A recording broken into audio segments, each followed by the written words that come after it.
Jina naitwa Fatuma Bakari Muhammad. Kwa kilichotokea hatujalizika nacho. Na kadi safari hii tunarudisha. Kwa hiyo uchaguzi si hatuna haja nao.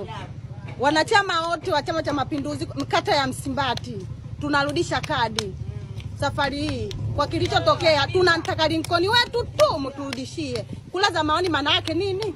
Kweli sisi tuna kero au tuna mshangao.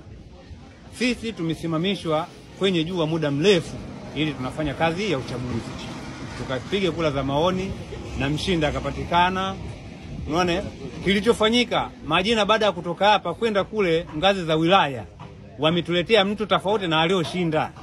Unaona sasa kwa kweli sisi wananchi tunaumia, na kama sisi wajumbe tunayechagua bado tunaumia. Sasa kwa kifupi hatumtaki diwani waliotuletea, tunamtaka diwani wetu endapo amepita kwenye kula za maoni. Na kama haliwezekani waturudishie majina yetu yote waliokatiania. Maana waliokatiania walikuwa wagombea 9. Unaona majina yaliyorudi ni 3, mengine hayakwenda sehemu husika. Sasa kama hilo limefanyika, tunahitaji majina yetu yote yarudi au diwani wetu waturudishie. Kama haiwezekani, sisi kadi tunarudisha na chama tunaachana nacho. Kadi narudisha mimi mpaka na wenzangu wote. Hapa Mazumuni tunataka Lincoln wetu mturudishie. Kisha cha kuchagua ni kitu gani? Kama ingekuwa hivyo wangefanya wenyewe huko mkoani huko. Lakini wamechagua kula za maoni ili tumchague tunataka sisi.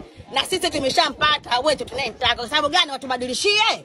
Hatukubali, tunataka Lincoln wetu aje Msimbati awe diwani. Na katibu wao tuwataki. Bado sisi tuna kero kubwa na tuna kero pakubwa. Na viongozi wapya wao tuwataki.